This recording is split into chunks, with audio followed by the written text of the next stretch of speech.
Cody Ziegler, Ivan Forelli, Carlos Gomez, and Paco Medina team Aunt May and Doc Ock together as the two race around the city looking for the UFOs in a bid to help cure Peter of the illness threatening his life. Cody Ziegler returns to tell another Beyond tie-in, this time focusing on Doc Ock and Aunt May's side quest to help Peter get better. On top of a simple detective investigative story and one that brings Aunt May and Doc Ock back together again, Ziegler also begins sowing the seeds of Ock's return as a probable bad guy, but the problem lays in the fact that the man doesn't remember his time as Superior Spider-Man, since this issue shows he doesn't remember a lot about it and only catches glimpses of stuff that happened. Yet over in Devil's Reign and the upcoming Superior 4, it's very clear he does know about his time as Spider-Man and wants to either get back into that or move past it and use the memories he had to that to become something better. It feels like a lot of the writers aren't really talking with each other or communicating between writers' rooms, and that's really been something that's been happening quite a little bit now in this Spider-Man book, thanks to so many writers coming in one after the other throughout this Beyond era. The overall detective story is fun, particularly Aunt May and her stuff and sort of bonding with Vapor, the villain. I also love that she plays up the sweet old lady act every now and then to get what she wants in order, to get into a building and to help Peter or some way. It's a neat bit of her character, and it shows despite her age, she's a very capable woman. Ivan Forelli, Carlos Gomez, and Paco Medina all lend their fantastic talents to the book, giving the detective story a fun, light-hearted art style. I really loved seeing Ock back in his white suit, and I like that they even went without the jacket for most of the issue, and it was a neat look for the character, and I kinda liked him in just like the black shirt with the white pants and white tie. It was a neat look for him and suited him really well. The Amazing Spider-Man issue 80. Beyond was an alright tie-in, but one that really didn't need to exist, especially when it wasn't in sync with what other writers are currently doing with characters like Dr. Octopus. The Aunt May stuff though was top notch and a lot of fun, and I'd love to see more of that. I'm going to give this issue a 6 out of 10. The Amazing Spider-Man issue 80. Beyond finds Aunt May by Peter's bedside every day while he's in hospital. Knowing just as sure as the sun rises, Peter Parker gets himself into trouble since trouble loves to follow him, but this time it's different, and it's why she is deciding to fix it this time and do something about it. May goes to see Otto Octavius, who flirts with the woman, giving out his best corny one-liners and offering up the woman an expensive brooch, hoping she'll wear it. May puts it on, wanting to get to the work at hand as they arrive at the site of the UFO's attack on Empire State University. Otto activates his scanner to collect some samples for analysis, wondering what kind of animals would dare attack the sacred grounds of academia, garnering him a sarcastic comment from May about Otto's dubious past. May finds some clothing and Otto knows that that's important, wanting a closer look as he collects the sample for further study. May is thankful that she came, despite not being too into the whole superhero or science thing, as back at Otto's safe house, May compliments Otto on his impeccable taste, as the man tries to woo her with his fancy wines. May reminds him that they are there to do some work, but Otto keeps pushing the wine, knowing that if she's going to get a taste of his world, why not enjoy it?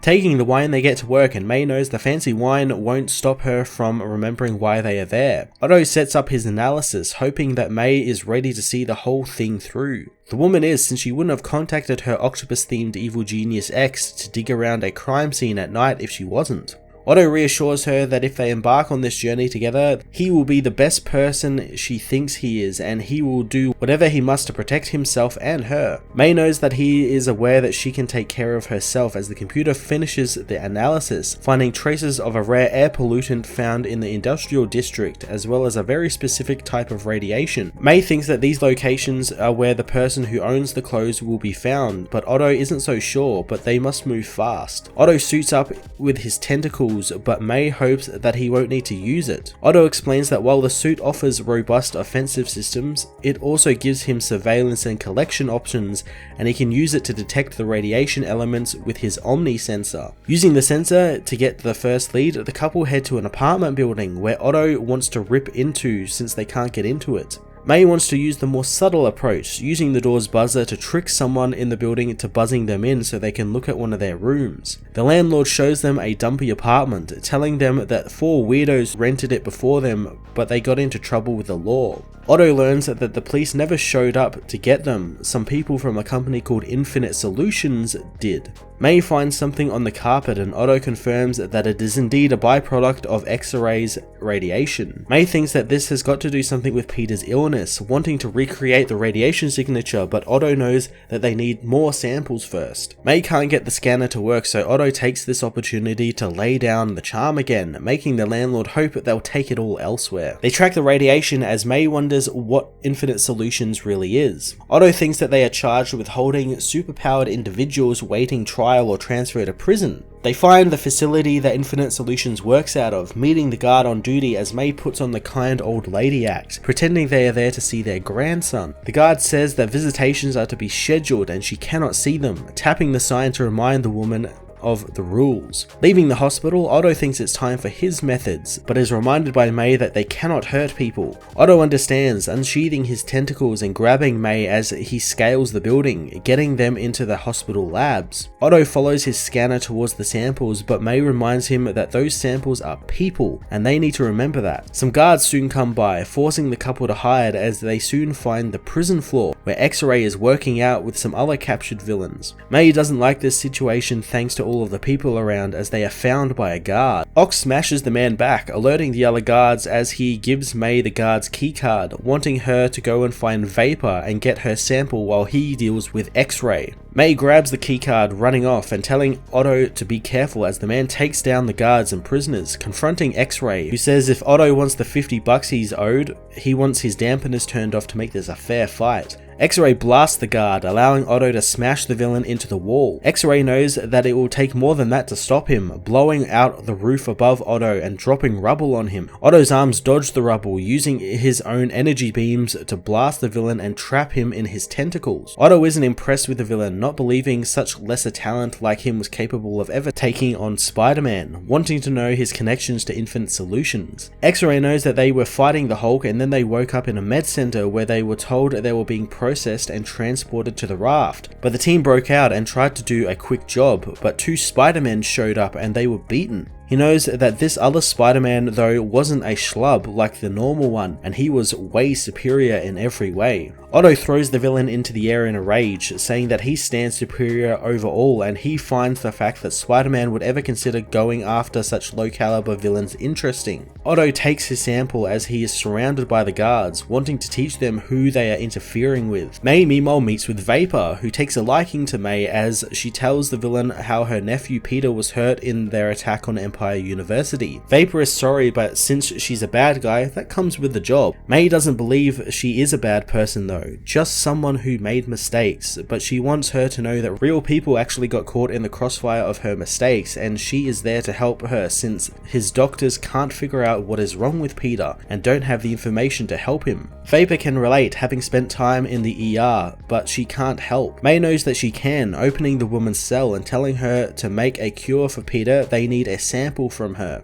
Vapor decides to help, offering her arm to May so she can draw some blood. May thanks Anne, knowing that it means a lot to her, and Anne is happy to help, but doesn't want May to go around and telling everyone that the UFOs got soft. May locks up the cell again, bidding her new friend goodbye as Otto meanwhile is taken down all of the guards, trapping the warden as he demands to know who really runs Infinite Solutions. He knows that this place reeks of secrets, hacking into one of their computers as he tries to follow a trail of shell companies, finding the real company as May finds him, demanding he let the men go since he promised he wouldn't hurt anyone. Otto wonders if the warden knows what the company he works for stole from him, wanting to skin the man alive. He stops though, apologizing to May, telling her that this is the man he's always been and it's in his nature. May knows that she was a fool to think that she could count on him to change, and Otto knows that she is right, and he is a creature of habit and he must use his power since it's his duty. May leaves the lab, knowing that he used his power irresponsibly and she won't be seeing him again. Sometime later, May finds herself upset, thinking that she screwed up this whole thing for Peter, but she knows